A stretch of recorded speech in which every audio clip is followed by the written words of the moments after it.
ತುಂಬಾ ಚೆನ್ನಾಗಿದೆ ಕಣ ಗೋವಿಂದು. ನನ್ನ ಮದುವೆಯಲ್ಲಿ ಇಂಥ ದುಬಾರಿ ಸೀರೆ ತಗೊಂಡಿದ್ದು. ಅದಾದ್ಮೇಲೆ ನನ್ಗೆ ಯಾರು ಇಂಥ ಸೀರೆ ಕೊಡ್ಸಿರ್ಲಿಲ್ಲ.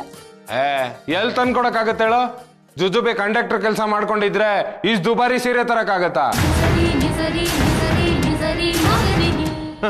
ಅದಕ್ಕೆ ನೀನ್ ಇಷ್ಟು ವರ್ಷ ಸೀತಾ ಮಾತೆ ತರ ನಾರ್ಮಡಿ ಉಟ್ಕೊಂಡು ವನವಾಸ ಅನುಭವಿಸ್ತಾ ಇದ್ದಿದ್ದು. ಇನ್ನು ಮುಂದೆ ಅದು ಯಾವುದು ಇಲ್ಲ ಮದರ್ ಇಂಡಿಯಾ. ಇನ್ಮೇಲೆ ನೋಡ್ತಾ ಇರೋ, ನಿನಗೆ ಸೀರೆ ಮೇಲೆ ಸೀರೆ, ಒಡವೆ ಮೇಲೆ ಒಡವೆ, ಕಾರು, ಬಂಗ್ಲೆ, ಫ್ಯಾನು, ಫೋನು, ಫ್ರಿಜ್ಜು ಎಲ್ಲ ನಿನ್ ಕಾಲಡಿ ಬಂದ್ ಬಿದ್ದಿರುತ್ತೆ. ನನಗೆ ನಂಬಿಕೆ ಇದೆ ಕಣೋ. ನನ್ನ ನಂಬಿಕೆ ಯಾವತ್ತೂ ಸುಳ್ಳಾಗಲ್ಲ ಅಂತ ನೀನ್ ಸಾಬೀತು ಮಾಡ್ಬಿಟ್ಟೆ. ನಿಮ್ಮಪ್ಪ ಇದನ್ನೆಲ್ಲ ನೋಡ್ಬೇಕಾಗಿತ್ತು. ತುಂಬಾ ಸಂತೋಷ ಪಟ್ಟಿರೋರು. ಅವ್ರಿದ್ದಿದ್ರೆ ಸಂತೋಷ ಎಲ್ಲಿ ಪಡ್ತಿದ್ರು ಮದರ್ ಇಂಡಿಯಾ? ಈ ಬಿಸ್ನೆಸ್ ಮಾಡಕ್ಕೆ ಬಿಡ್ತಾ ಇರ್ಲಿಲ್ಲ. ಸಾಲ ಮಾಡಿ ಬೇರೆಯವ್ರನ್ನ ಉದ್ಧಾರ ಮಾಡಿದ್ರೆ ಹೊರತು ಮಗ ಅನ್ನೋ ಮಮಕಾರನೇ ಇರ್ಲಿಲ್ಲ. ಅವ್ರ ಗೊಟ್ಟಕ್ಕಂತ ಇದ್ದಿದ್ರೆ ಇನ್ವೆಸ್ಟ್ಮೆಂಟ್ ದುಡ್ಡೆಲ್ಲಿಂದ ಸಿಕ್ತಿತ್ತು? ಏ ಕುಬೇರ, ಸಾಕ್ ಸುಮ್ಕಿರ್ಲ. ಲಕ್ಷ್ಮಿ ಬಸ್ರಿ ಹೆಂಗ್ಸು. ಅವಳಿಗೂ ಎಷ್ಟು ಆಸೆ ಆಕಾಂಕ್ಷೆ ಇರ್ತೈತೋ ಏನೋ. ಅವಳಿಗೊಂದು ಸೀರೆ ಇಟ್ಕೊಂಡು ಬಂದಿದ್ದಿದ್ರೆ ನಿಮ್ಮ ಅಪ್ಪನ ಮನೆ ಗಂಟೆ ಏನ್ಲ ಹೋಗ್ತಿತ್ತು? ನೋಡ್ದಿಯಮ್ಮ, ಇವ್ರಿಬ್ರಿಗೂ ಸೀರೆ ತರಲಿಲ್ಲ ಅಂತ ಹೊಟ್ಟೆವ್ರಿಗೆ ಹೇಗ್ ಮಾತಾಡ್ತಾ ಇದ್ದಾರೆ. ಹೌದು ಕಣ ಗೋವಿಂದು, ಎಲ್ರಿಗೂ ಒಂದೊಂದು ಸೀರೆ ತರಬೇಕಾಗಿತ್ತು. ಇವ್ರಿಗೆ ಯಾಕಮ್ಮ ನಾನ್ ಸೀರೆ ತರಬೇಕು? ಅವ್ರಿಗೆ ನನ್ ಮೇಲೆ ನಂಬಿಕೆ ಎಲ್ಲಿತ್ತು? ಆ ಅಜ್ಜಿ ಅಂತೂ 3 ಹೊತ್ತು ಮೂದೇವಿ ಅಂತ ಮೂತಿಗೆ ತಿವಿತಿದ್ರು. ಇನ್ನ ಲಕ್ಷ್ಮಿ, ನೀವು ಸೀರೆ ಉಟ್ಕೊಂಡು ಮನೇಲಿರಕ್ಕೆ ಲಾಯಕು 100% ದಂಡ್ಪಿಂಡ ಅನ್ನೋ ರೇಂಜಲ್ಲಿ ಮಾತಾಡ್ತಿದ್ಲು. ಇದಾಳಲ್ಲ ಮನೆ ಓಡ್ತಿ ಕನಕ, ಅವಳೇ ಇವ್ರಿಗೆ ತಂದು ಬನಾರಸ್ ಸೀರೆ, ಸಿಲ್ಕ್ ಸೀರೆ ಎಲ್ಲ ತಂದು ಉಡಿಸ್ತಾಳ್ ಬಿಡು. ಲೋ ಗೋವಿಂದು, ಇವತ್ತು ನಿನ್ಗಿಷ್ಟು ಅದು ಕೂಟು ಹಪ್ಪಳ ನಾನೇ ಕರಿತೀನಿ ಕಣೋ. ಲಕ್ಷ್ಮಿ, ಇವತ್ತು ನಾನೇ ಅಡುಗೆ ಮಾಡ್ತೀನಿ.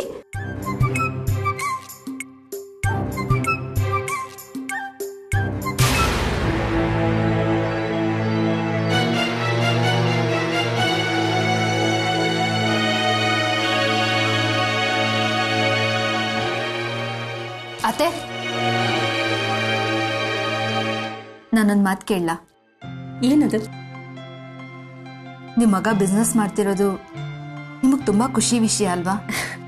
ಹೌದು ಕಣೆ, ಮಗ ದುಡ್ದು ಸಂಪಾದನೆ ಮಾಡ್ತಿದ್ದಾನೆ, ಚೆನ್ನಾಗಿದ್ದಾನೆ ಅಂದ್ರೆ ಯಾವ ತಾಯಿ ತಾನೇ ಸಂತೋಷ ಆಗಲ್ಲ ಹೇಳು? ಅತ್ತೆ, ನಿಮ್ಮ ಮಗ ಬಿಸ್ನೆಸ್ ಶುರು ಮಾಡಿರೋದು ಮಾವನ್ ದುಡ್ಡಲ್ಲಿ. ಮೊದಲನೇ ಸಲ ಬಡ್ಡಿ ದುಡ್ಡು ಬಂತು ಅಂತ ನೀವೆಷ್ಟು ಸಂಭ್ರಮ ಪಡ್ತಾ ಇದ್ದೀರಾ. ಆದರೆ ಕನಕ ತನ್ನ ಆಸೆ ಕನಸುಗಳನ್ನೆಲ್ಲ ಕೊಂದ್ಕೊಂಡು ಈ ಮನೆ ಜವಾಬ್ದಾರಿನ ತನ್ನ ತಲೆ ಮೇಲೆ ಹಾಕೊಂಡು ಎಷ್ಟು ಒದ್ದಾಡ್ತಿದ್ದಾಳೆ. ಅವಳು ಸಂಬಳ ತಂದ ದಿವಸ ನೀವಿಷ್ಟು ಸಂಭ್ರಮ ಪಟ್ಟಿದ್ದನ್ನ ನಾನು ನೋಡ್ಲೇ ಇಲ್ವಲ್ಲ ಅತ್ತೆ? ಸರಿಯಾಗಿ ಕೇಳಿದೆ ಲಕ್ಷ್ಮಿ. ಪಾಪ, ಈ ಮನೆಗೋಸ್ಕರ ಅವಳು ಹೊಟ್ಟೆ ಬಟ್ಟೆ ಕಟ್ಟಿ ಎಷ್ಟು ಒದ್ದಾಡ್ತಿದ್ದಾಳೆ. ಅವಳು ಉಂಡಿಯಾ ಬುಟ್ಟಿಯಾ ಅಂತ ಕೇಳೋರಿಲ್ಲ. ಕರೆಂಟ್ ಚಾರ್ಜ್ ಕಟ್ಟಬೇಕಾದ್ರೂ ಅವಳೇ ಹೋಗ್ಬೇಕು, ಮನೆಗೆ ಏನೇ ಸಾಮಾನು ತರಬೇಕಾದ್ರೂ ಅವಳೇ ತರಬೇಕು. ಪ್ಯಾನ್ ಅಡಿ ಕೂತ್ಕೊಂಡು ದರ್ಬಾರ್ ಮಾಡಿ ಬರೋ ಇವನಿಗೆ ಸೀಮೆಗೆಲ್ಲದು ಉಪಚಾರ. ಕನಕ ಇವಳು ಮಗಳಲ್ವಾ? ಈ ಶಾಂತ ಯಾಕೆ ಹೀಗೆ ಲಕ್ಷ್ಮಿ? ಒಂದು ಕಣ್ಣಿಗೆ ಬೆಣ್ಣೆ, ಒಂದು ಕಣ್ಣಿಗೆ ಸುಣ್ಣ ಅಂತ ಭೇದ ಮಾಡ್ತಾ ಇದ್ದಾಳೋ ಆ ಶಿವನಿಗೆ ಗೊತ್ತಾಗ್ಬೇಕು.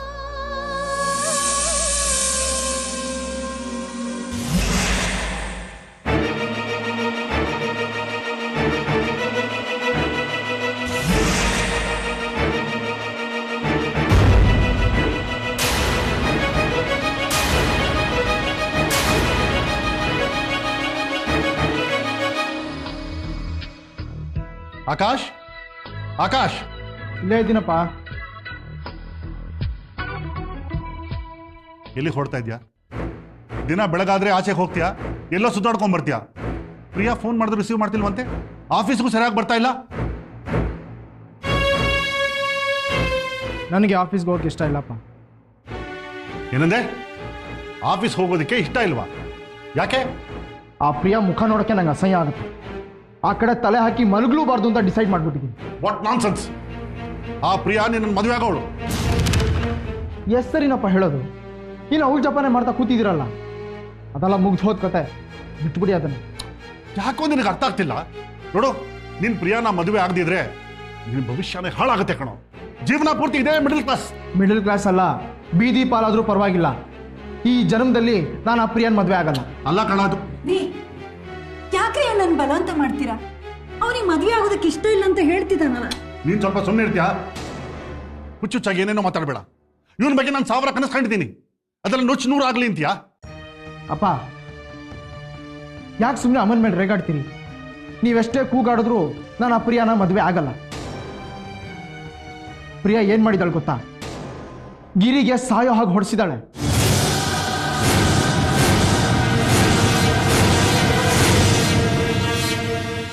ಆಕಾಶ್, ಪ್ರಿಯಾ ಕೊಲೆ ಮಾಡ್ಸಕ್ ಹೊರಟಿದ್ಲಾ? ಹೌದಮ್ಮ. ಸಾವು ಬದುಕಿನ ನಡುವೆ ಹೋರಾಡಿ ಗಿರಿಗೆ ಈಗ ಪುನರ್ಜನ್ಮ ಸಿಕ್ಕಂತಾಗಿದೆ. ಅಪ್ಪ, ಇಷ್ಟು ದಿನ ಬೆಳಗ್ಗೆ ಎದ್ದು ಎಲ್ಲೋ ಹೋಗ್ತೀನಿ ಅಂತ ಹೇಳ್ತಿದ್ರಲ್ಲ, ಎಲ್ಲೋ ಹರಟೆ ಹೊಡೆಯಕ್ಕೆ ಹೋಗ್ತಿರ್ಲಿಲ್ಲ. ಗಿರಿ ನೋಡೋದಕ್ಕೆ ಆಸ್ಪತ್ರೆಗೆ ಹೋಗ್ತಿದ್ದೆ. ಇಷ್ಟೆಲ್ಲ ಮಾಡಿರೋ ರಾಕ್ಷಸಿನ ದುಡ್ಡು, ಪದವಿ, ಪ್ರತಿಷ್ಠೆಗೋಸ್ಕರ ಯಾರಾದ್ರೂ ಮದುವೆ ಆಗ್ತಾರ? ನೆವರ್. ನೋಡಾಕಾಶ್, ನೀನ್ ಮಾಡ್ತಾ ಇರೋದು ಯಾವ್ದು ನನಗೆ ಸರಿ ಕಾಣ್ತಿಲ್ಲ. ನೋಡು, ದುಡುಕಿ ಯಾವ ನಿರ್ಧಾರನ ತಗೋಬಾರ್ದು. ನೀನು ತಪ್ಪಿನ ಮೇಲೆ ತಪ್ಪು ಮಾಡ್ತಾ ಇದೀಯಾ. ನನ್ನ ಮಾತು ಕೇಳು. ಅಪ್ಪ, ಇಷ್ಟು ದಿವಸ ನಿಮ್ಮ ಮಾತು ಕೇಳೆ ನನ್ನ ಕೈ ಕಟ್ಟು ಹೋಗಿದ್ದು. ನಾನು ಯೋಚನೆ ಮಾಡೋ ಶಕ್ತಿನೇ ಕಳ್ಕೊಂಡ್ಬಿಟ್ಟಿದ್ದೆ. ಆ ಪ್ರಿಯಾ ಜೈಲಿಂದ ಬಂದಮೇಲೆ ತಾನು ಬದಲಾಗಿದ್ದೀನಿ ಅಂತ ಆಡಿದ ನಾಟಕ ನಾನು ನಿಜ ಅಂತ ನಂಬಿದ್ದಿದ್ರೆ ನನಗೆ ನಾನೇ ಮೋಸ ಮಾಡ್ಕೋಬೇಕಾಗಿತ್ತು. ಆ ಗಿರಿ ಇನ್ಸಿಡೆಂಟಿಂದ ನನಗೆಲ್ಲ ರಿಯಲೈಸ್ ಆಗಿದೆ. ಅಪ್ಪ, ಈಗ ನಾನು ಹೇಳೋದನ್ನ ನೀವು ಕೇಳಿ. ಯಾರು ಏನೇ ಮಾಡಿದ್ರು ನಾನು ಆ ಪ್ರಿಯಾನ ಮದುವೆ ಆಗಲ್ಲ. ಅದನ್ನ ನಿಮ್ಮ ಮನಸ್ಸಿಂದ ಕಿತ್ತು ಹಾಕಿ.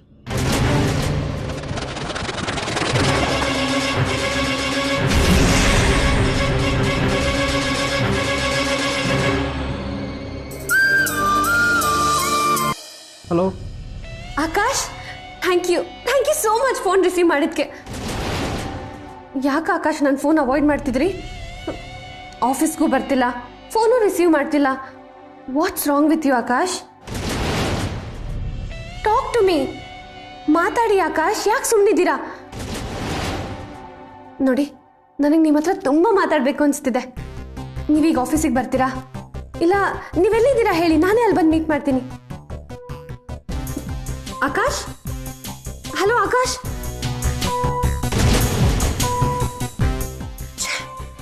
ಕಟ್ ಮಾಡ್ದ.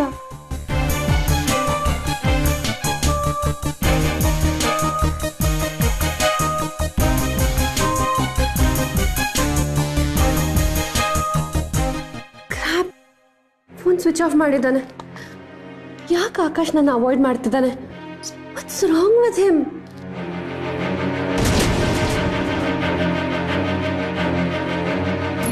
ವಿನಾಕಾರಣ ಈ ಥರ ಒಬ್ಬ ಹುಡುಗನ ಗಂಡಸ್ತನನ್ನ ಪ್ರೊವಾಕ್ ಮಾಡ್ತಿದ್ರೆ ಯಾವ ನನ್ನ ಮಗ ಸುಮ್ಮನಿರ್ತಾನೆ? ಅವನಾಗಿದ್ದಕ್ಕೆ ಕೈ ತಿರ್ಚಿ ಬುದ್ಧಿ ಹೇಳಿದಾನೆ. ಕೈ ಮುರಿದೆ ನಾಲ್ಗೆ ಕಿತ್ತು ಹಾಕದೆ ಬಿಟ್ಟಿದಾನಲ್ಲ, ಅದು ನಿಮ್ಮ ಪುಣ್ಯ. ಅಂದ್ರೆ ಗಿರಿನ್ ಒಡ್ಸಿದ್ಕೆ ಆಕಾಶ್ ಇಷ್ಟೊಂದು ಅಪ್ಸೆಟ್ ಆಗಿದಾನ? ಅದನ್ನೆಲ್ಲ ಇನ್ನೂ ಮನ್ಸಲ್ಲಿ ಇಟ್ಕೊಂಡು ಹೇಟೆಡ್ ಸಾಧಿಸ್ತಾನ? ಗಿರಿ, ಈಗ ಹೇಗಿದ್ಯಾ? ಟೈಮ್ ಟು ಟೈಮ್ ಟ್ಯಾಬ್ಲೆಟ್ ಸೋತಿದೆ ತಾನೆ? ಪರವಾಗಿಲ್ಲ ಆಕಾಶ್, ಈಗ ಸ್ವಲ್ಪ ಬಾಡಿ ಪೇನ್ ಕಡಿಮೆ ಆಗಿದೆ. ಆಕಾಶ್, ನೀನಾದ್ರೂ ಇವ್ನಿಗೆ ಹೇಳಪ್ಪ. ಬೆಳಗ್ಗೆಯಿಂದ ಏನು ತಿಂದಿಲ್ಲ, ಯಾವಾಗ ನೋಡಿದ್ರು ಆ ಪ್ರಿಯಾಂಕನ್ ಬಗ್ಗೆ ಕೋಪ ಮಾಡ್ಕೊಂಡಿರ್ತಾನೆ. ಗಿರಿ, ಹೇಗೋ ಇದೆಯಾ ಈಗ? ನನಗೇನಾಗಿದೆ? ಸರ್ವಿಸ್ ತಗೊಂಡು ಬಾಡಿ ಫುಲ್ಲು ರೆಡಿ ಆಗಿದೆ. ನೀನು ಈಗಲೂ ಹೂವನ್ನು ಆ ಪ್ರಿಯಾಗೆಲ್ಲ ವಾಪಸ್ ಕೊಟ್ಟು ಬರ್ತೀನಿ. ಏ ಗಿರಿ, ಇನ್ನೂ ನಿನ್ನ ಯೋಚನೆಯಿಂದ ಈಚೆ ಬಂದಿಲ್ವಾ? ಯೋಚನೆ ಮಾಡಿ ಏನು ಪ್ರಯೋಜನ ಹೇಳು? ಪ್ರಮಾಣ ಮಾಡಿಸ್ಕೊಂಡು ಕೈ ಮುರಿದಾಕಿದೆಯಲ್ಲ. ಕನಕವ್ವ, ಏನವ್ವ ಇದಲ್ಲ? ಗಿರಿ ಏನ್ ಹೇಳ್ತಾವನೆ? ಅದೊಂದು ದೊಡ್ಡ ಕತೆ ಮಾವ. ಮೊನ್ನೆ ರಾತ್ರಿ ಇವನಿಗೆ ಪ್ರಜ್ಞೆ ಬಂತಲ್ಲ, ಹೇಳಕ್ಕೆ ಆಗ್ತಿರ್ಲಿಲ್ಲ. ದೊಡ್ಡದಾಗಿ ಆ ಪ್ರಿಯಾವನ್ನ ಮಲಗಿಸ್ಬಿಡ್ತೀನಿ ಅಂತ ಹೋಗ್ತಿದ್ದ. ನನ್ ಮಾತೇ ಕೇಳ್ತಿರ್ಲಿಲ್ಲ. ಕೊನೆಗೆ ಆ ಪ್ರಿಯಾ ಅವ್ರ ಮೇಲೆ ಸೇಡು ಪ್ರತೀಕಾರ ಅಂತ ಹೋಗ್ಕೂಡ್ದು, ಹೋದ್ರೆ ನನ್ ಮೇಲೆ ಆಣೆ ಅಂತ ಮಾತು ತಗೊಂಡೆ. ಓಹೋ, ಅದಕ್ಕೆ ನಾ ಇವನ್ ತೆಪ್ಪಗಿರೋದು. ಇಷ್ಟೊತ್ಕಾಗ್ಲೇ ಮೀಸೆ ತಿರುಕೊಂಡು ಮಚ್ಚಿಡ್ಕೊಂಡು ಹೋಗ್ಬೇಕಾಗಿದ್ದೋನು ಯಾಕಿಂಗ್ ಬಾಲ ಸುಡ್ಬೇಕು ನಂಗೆ ಸುಮ್ಮನೆ ಕೂತವನೆ ಅಂತ ನಾನು ಯೋಚನೆ ಮಾಡ್ತಿದ್ದೆ. ಅಮ್ಮ, ಕನ್ಕಿಗೆ ಮಾತು ಕೊಟ್ಟಿದ್ದೆ ಅಂತ ಸುಮ್ಮನೆ ಇದ್ದೆ. ಇಲ್ಲ ಅಂದಿದ್ರೆ ಇಷ್ಟೊತ್ತಿಗೆ ಪ್ರಿಯಾಗೆ ಅಡ್ಡ ಕೊಚ್ಚಾಕ್ಬಿಡ್ತಿದ್ದೆ. ಕನಕ, ಗಿರಿಗೆ ಸಿಟ್ಟು ಬಂದರೆ ಡ್ಯಾಮ್ ಹೊಡೆದೋದಂಗೆ. ಅವನನ್ನು ಕಂಟ್ರೋಲ್ ಮಾಡೋಕ್ಕೆ ಯಾರಿಗೂ ಸಾಧ್ಯ ಇಲ್ಲ.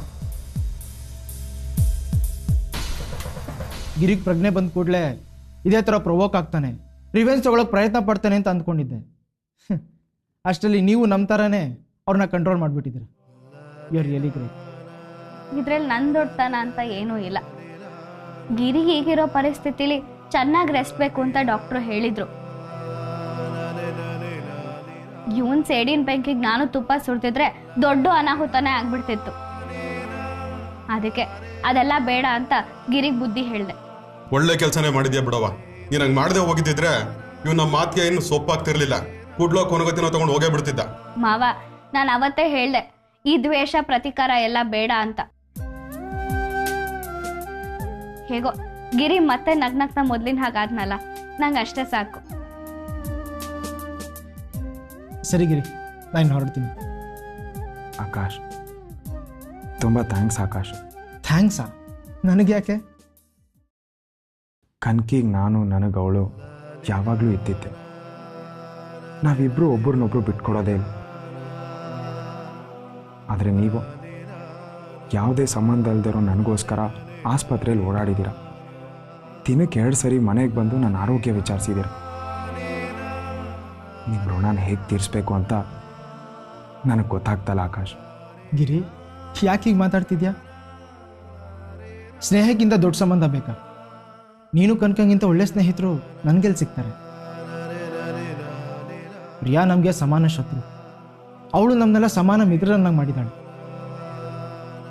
ಅದಕ್ಕೆ ಅವಳಿಗೆ ಥ್ಯಾಂಕ್ಸ್ ಹೇಳ್ಬೇಕು. ಅದಕ್ಕೋಸ್ಕರ ನಾದರೂ ಅವಳನ್ನ ಸುಮ್ಮನೆ ಬಿಡಬೇಕಾಗಿದೆ. ಕರೆಕ್ಟಾಗಿ ಹೇಳಿದ್ರಿ ಆಕಾಶ್. ಸರಿ ಗಿರಿ, ನಾನು ಹೊರಡ್ತೀನಿ. ಆಕಾಶ್, ಸ್ವಲ್ಪ ಕನಕನ ಹಾಗೆ ಡ್ರಾಪ್ ಮಾಡಿಬಿಡ್ತೀರಾ?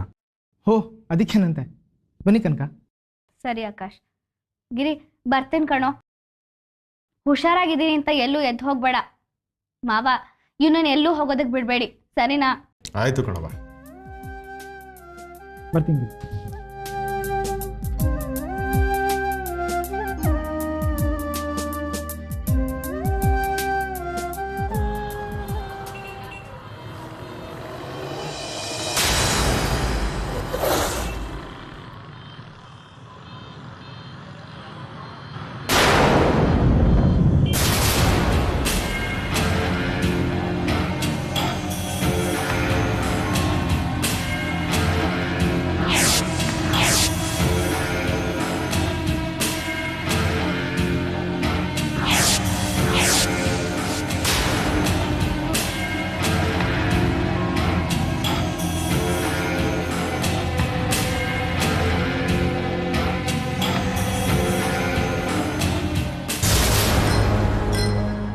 ಮೈ ಗಾಡ್, ನಮ್ಮ ಆಕಾಶ್ ಕನಕಳ ಹಿಂದೆ ಬಿದ್ದಿದ್ದಾನ. ಅವಳಲ್ಲಿ ಕಾರಲ್ಲಿ ಕೂರಿಸ್ಕೊಂಡು ಊರೆಲ್ಲ ಅಲಿತಿದ್ದಾನೆ ಅಂದ್ರೆ ಈ ಕನಕ ಎಷ್ಟರ ಮಟ್ಟಿಗೆ ಇವನ್ನ ಬ್ರೈನ್ ವಾಶ್ ಮಾಡಿರ್ಬೇಕು. ಅದಕ್ಕೆ ಇವನ್ ಪ್ರಿಯಾನ ರಿಜೆಕ್ಟ್ ಮಾಡ್ತಿರೋದು. ಇನ್ನು ಸುಮ್ಮನಿರ್ಬಾರ್ದು, ಇನ್ನೂ ನಾನು ಸುಮ್ಮನಿರ್ಬಾರ್ದು.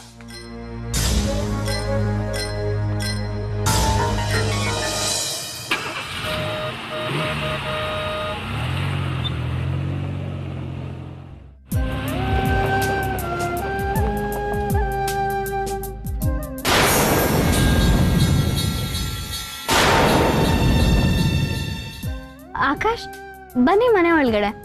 ಸಾರಿ ಕನಕ, ಒಂಚೂರು ಕೆಲಸ ಇದೆ, ಇನ್ನೊಂದ್ಸಲಿ ಸಿಗ್ತೀನಿ. ಸರಿ, ಹಾಗಾದ್ರೆ ಬಾಯ್. ಬಾಯ್.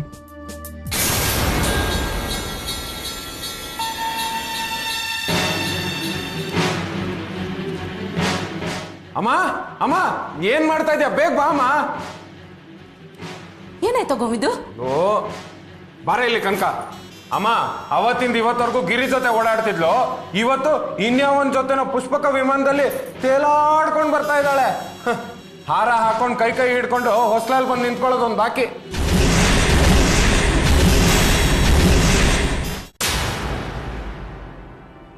ಅಂದ್ರೆ ನಡೆದ್ರೆ ಎಲ್ಲಿ ನಿನ್ ಮಗಳು ಸೌದೋಗ್ತಾಳ ಅಂತ ಆ ಆಕಾಶ ಇವಳನ್ನ ಮನೆ ತನಕ ಬಂದು ಬಿಟ್ಟು ಹೋದಮ್ಮ. ಆ ಗಿರಿ ಮನೆಗೆ ನುಗ್ಗಿ ಇವಳನ್ನ ಕೈ ಹಿಡ್ದು ಎಳ್ಕೊಂಡೋದ. ಇವನು ಇವಳನ್ನ ಹಾರಿಸ್ಕೊಂಡೇ ಹೋಗ್ತಾನೆ ಅನ್ಸತ್ತೆ.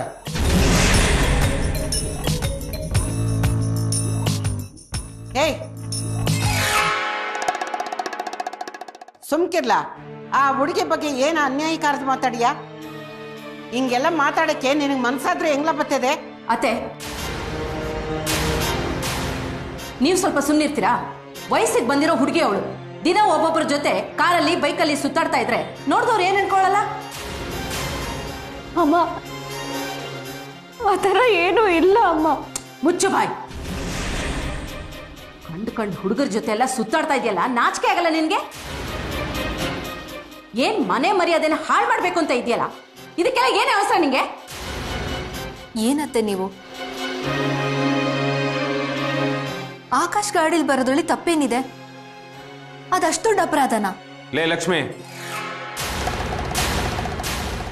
ಇವಳು ಯಾಕೆ ಅವನ ಕಾರಲ್ಲಿ ಬರ್ಬೇಕು? ಏನ್ ಇಷ್ಟ ದಿನ ಕಾರೇ ಐತಾ? ಅಪ್ಪ ಸತ್ ಮೇಲೆ ಬಹಳ ಚಿಕ್ಕರ್ಕೊಂಡ್ಬಿಟ್ಟಿದ್ದಾಳೆ. ಹೇಳೋರಿಲ್ಲ ಕೇಳೋರಿಲ್ಲ ಇವಳಿಗೆ. ಆ ಗಿರಿದು ಬೈಕ್ ಆಯ್ತು, ಈಗ ಇವಂದು ಆಲ್ಟೋ ಕಾರು.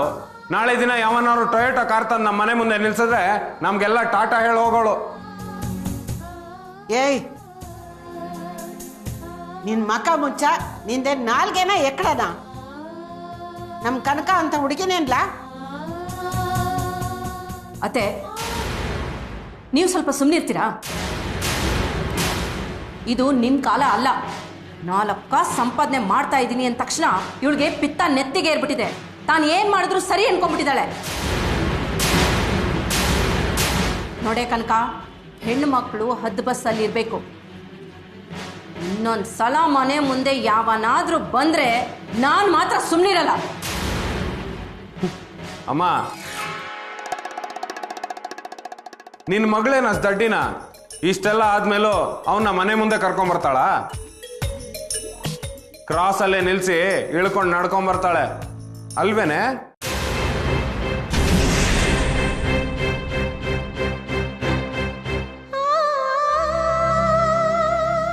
ಛೇ, ಯಾಕಿಷ್ಟು ಸಣ್ಣ ವಿಷಯನ ದೊಡ್ಡದ್ ಮಾಡಿ ಕನ್ಕನ್ ಮನಸ್ಸನ್ನ ನೋಯಿಸ್ತಿದ್ದೀರಾ? ಒಬ್ರಿಗೆ ಜನ್ಮದಲ್ಲಿ ಬುದ್ಧಿ ಬರಲ್ಲ, ಇನ್ನೊಬ್ರಿಗೆ ಇದ್ ಬುದ್ಧಿನೂ ಹೊರಟೋಗಿದೆ.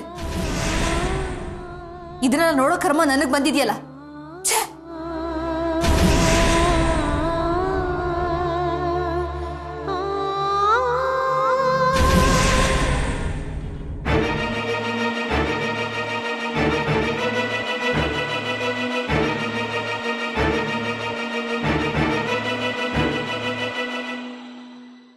ಭವ್ಯ, ಭವ್ಯ,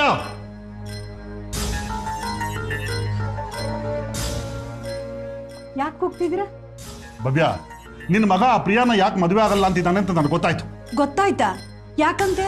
ನಿನ್ನ ಮಗ ಕನಕ ಜೊತೆ ಸಹವಾಸ ಮಾಡಿಕೊಂಡು ಹಾಳಾಗಿ ಹೋಗ್ತಿದ್ದಾನೆ.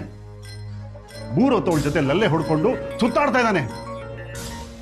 ಆ ಕನಕ ಇವನ್ನ ಬುಟ್ಟಿಗೆ ಹಾಕೊಂಡು ಇವನ್ ತಲೆ ಕೆಡಿಸಿದಾಳೆ. ಏನ್ ಹೇಳ್ತಿದ್ದೀರಾ ನೀವು? ಆಕಾಶ್ ಕನಕನ ಪ್ರೀತಿಸ್ತಾ ಇದ್ದಾನ? ಪ್ರೀತಿ ಏನ್ ಬಂತು ಸುಡುಗಾಡು? ಇದು ಮೋಹ. ಆ ಹುಚ್ಚು ಮೋಹದಲ್ಲಿ ಇವನ್ ಕೊಚ್ಕೊಂಡು ಹೋಗ್ತಿದ್ದಾನೆ. ಅದಕ್ಕೆ ಪ್ರಿಯಾ ಇವನಿಗೆ ಬೇಡವಾಗಿರೋದು. ಒಲ್ಲದ ಗಂಡಂಗೆ ಮೊಸರಲ್ಲೂ ಕಲ್ಲು ಅನ್ನೋ ಹಾಗೆ ಅವಳು ಏನ್ ಮಾಡಿದ್ರು ಇವ್ನು ತಪ್ಪಾಗಿ ಕಾಣುತ್ತೆ. ಒಳ್ಳೇದೇ ಆಯ್ತು. ಕನಕ ತುಂಬಾ ಒಳ್ಳೆ ಹುಡುಗಿ. ಆಕಾಶ್ ಕನಕನ್ನ ಪ್ರೀತಿಸ್ತಾ ಇದ್ದಾನೆ ಅಂದ್ರೆ ನಾವೇ ಅವ್ರ ಮನೆಗೆ ಹೋಗಿ ಮಾತಾಡ್ಕೊಂಡು ಬರೋಣ. ನಿನಗೇನ ತಲೆಗೆನೆ ಕೆಟ್ಟಿದ್ಯಾ? ಹೋಗಿ ಹೋಗಿ ಆ ಬಿಕಾರಿನ ನಮ್ಮ ಮನೆ ಸೊಸೆ ಮಾಡ್ಕೊಳ್ಳೋದಾ? ಯಾಕಾಗ್ಬಾರ್ದು? ಹಿಂದೆ ನೀವು ಇದೇ ರೀತಿ ಇದ್ರಿ ಅನ್ನೋದನ್ನ ಮರಿಬೇಡಿ. ಏನಂದೆ?